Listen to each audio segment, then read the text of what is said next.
Right. Shalom, shalom. First and foremost, giving all glory, honor, and praise to Yahweh Bahasham, Yahweh Shai Bahasham Kodash. Double honor to the apostles and elders of Great Millstone who teach and rule well, who taught us this truth. Shalom to the elect, the 144,000 pushing this truth in all sincerity in the four quarters of the earth. Lord willing, we be at that number. I'm your brother Tobiah Yaquanah coming at you with another video, and Lord willing, it's edifying. All right, I got an article here, a couple of pieces here, but you know what? I'm going to start out with Matthew 12 and 26. All right, reads, and if Satan cast out Satan, he is divided against himself. How shall then his kingdom stand? Okay. So let's go to 22, Matthew 12:22. Then was brought unto him one possessed with the devil. This Yahweh Shai being presented, a man that's possessed with the devil, blind and dumb, and he healed him, insomuch that the blind and dumb both spake and saw, and all the people were amazed and said, Is not this the son of David? But when the Pharisees heard it, they said, This fellow doth not cast out devils, but by Beelzebub, the prince of devils. So like Beelzebub, the prince of the devils. And Yahweh Shai knew their thoughts and said unto them, Every kingdom divided against itself is brought to desolation, and every city or house divided against itself shall not stand. And if Satan cast out Satan, he is divided against himself. How shall then his kingdom stand? All right, so, you got in the news, you got this guy, Elon Musk. He's floating this idea of a new political party in the midst of, what we see on the news, this civil unrest, man. The scriptures speak about that as well.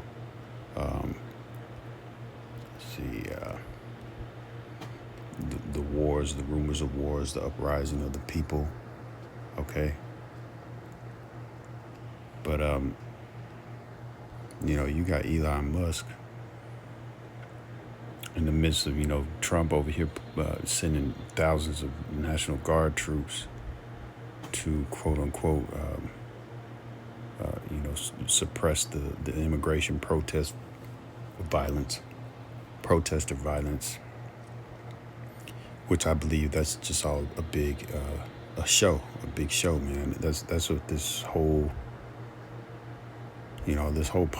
political stuff is just starting to look like just one big ass show. I mean, and as the scriptures say in Isaiah 33:6, man, wisdom and knowledge shall be the stability of thy times. Yeah, in a minute, you're not going to know what to believe.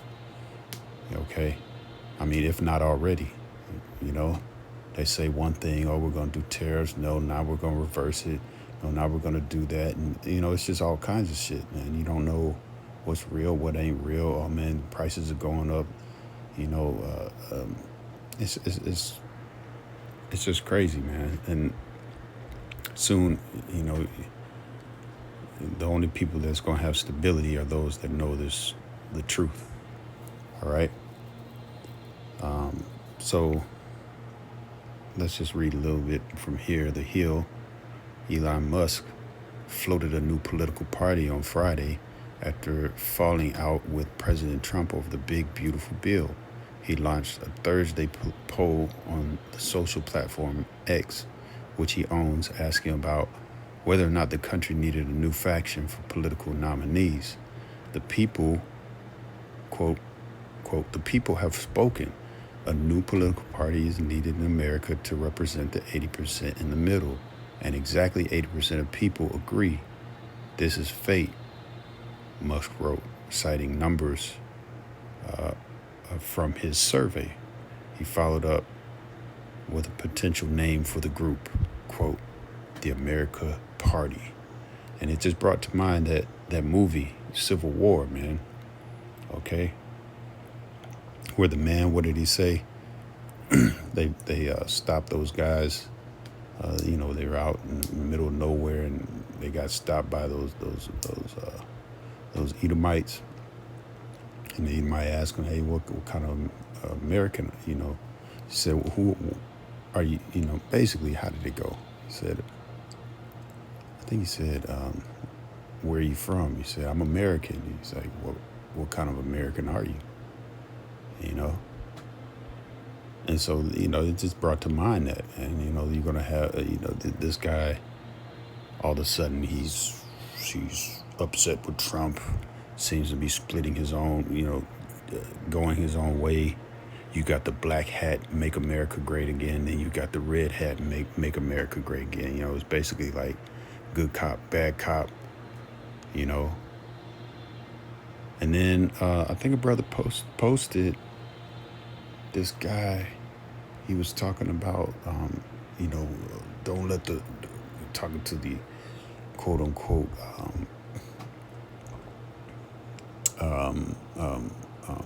patriots, don't get sucked into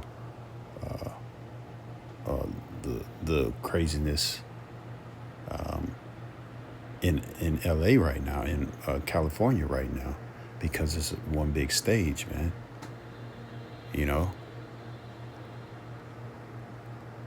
They got cars, set cars on fire. They just happen to be self-driving cars, Waymos, or whatever the hell. It's what they do to promote what's to come. It's that ordo ab chaos, order out of chaos, man. Okay, one of their strategies to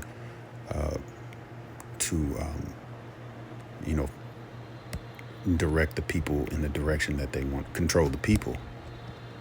All right. So let's go to, matter of fact, let's read this from Donald J. Trump. It says, "If they spit, we will hit." This is a statement from the President of the United States concerning the catastrophic Gavin Newsom inspired riots going on in Los Angeles. The insurrectionists have a tendency to spit in the face of the National Guardsmen / women and others. These patriots are told to accept this. It's just the way life runs, but not the Trump administration. If they spit, we will hit, and I promise you, they will be hit harder than they have ever been hit before. Such disrespect will not be tolerated. Right. So they're what does it say in Revelation 12:12? The devil knoweth that he hath but a short time, man. Devil knoweth that he hath but a short time. He's it's short time to do what? Short time to get his NWO off the ground, man. This is Revelation 12 and verse 12. "Therefore rejoice, ye heavens, and ye that dwell in them. Woe to the inhabitants of the earth and of the sea of the people. For the devil is come down unto you." The devil on earth is the so-called white man, Esau, Edom, "having great wrath, because he knoweth that he hath but a short time." Right? That wrath is going to come in the way of martial law. He's already working the military. Trump said this in his first term. When they were trying to push the jab. He was trying to push the jab by way of the military back then. He had mentioned it. It didn't come down to that, but he had mentioned it. Now he's in his second term. What you think gonna happen now? So it's what the scriptures say. Wait for it. It will surely not tarry. At the end of this place is coming soon, man. It's coming soon, man. And so, even though it seems staged, it's following prophecy. 2 Esdras 9 and 1. "He answered me then and said, Measure thou the time diligently in itself, And when thou seest part of the signs pass, which I have told thee before, then shalt thou understand that it is the very same time wherein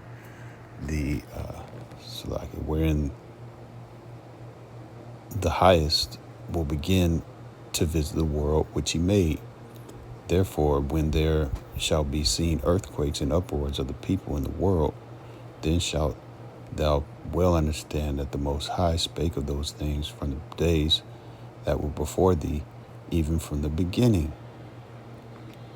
All right, for like as all that is made in the world hath a beginning and an end, and the end is manifest.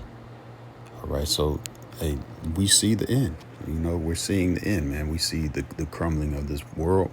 People see it too, but they don't know the full, the full plan. They just want to party before it all ends, but they don't understand that you can get out of here. You can get the hell up out of here, man, if you obey the Lord, and really ultimately if you're chosen, okay, and you repent, all right, and you're of the elect, all right. Get out of here. How we get out of here on a chariot, man. As it's written in Revelation, I believe 6:2. That white horse, man. Let me make sure that that's right. Yeah, that white horse, man. Revelation 6 and verse 2. And I saw, and behold, a white horse. That's Yahweh Shai. Horse meaning power, white meaning purity. And he that sat on him had a bow. Bow is a weapon of destruction. And a crown was given unto him, and he went forth conquering and to conquer. Right. So that chariot, that horse, is gonna be so big that every eye can see. Every eye is gonna see. And it's gonna deliver the elect out of this troubled time, man. The destruction of this world, man. The destruction of an age, not the actual world, but of an age. Okay, which is so-called white man's age. Esau, Edom's time of power. All right. So let's go to this is Romans 16 and 20. And the Most High of peace shall bruise Satan under his feet shortly. The grace of our Lord Yahweh Shai Mashiach be with you. Amen. Right? The Lord is going to bruise Satan. He's not going to come back lowly on an ass. He's going to come back whooping ass. Salakia. You got to have fun with this thing, right? All right, so let's go to, because Esau got this thing. There's a saying called divide and conquer. I got a definition for it. It says a combination of political, military, and economic strategies that aim to gain and maintain power by breaking up larger concentrations of power into chunks that individually have less power than the one implementing the strategy. Right. So yeah, this devil is using his political, military, his economic power to break up the people. The more you break things up into little chunks, you can control them better. And ultimately, he wants to push this NWO, this New World Order, and seal it with a kiss, man. That chip, man. That tracking device that he wants to put in all people spoken of in the book of Revelation, the 13th chapter, the 16th and 17th verse. All right. Causeth all. Okay. We'll close off on this. 2 Corinthians 4 and 4, in whom the God of this world hath blinded the minds of them which believe not, lest the light of the glorious gospel of Mashiach, who is the image of the Most High, should shine unto them. Right. So some people the Lord just don't want, so he's blinding them. This faith is a gift, as the scriptures say, man. We don't boast in ourselves. All right. So, Lord willing, I was edifying, giving all glory, honor, and praise to Yahweh Ba'ashem, Yahweh Shai Ba'ashem, Shalom.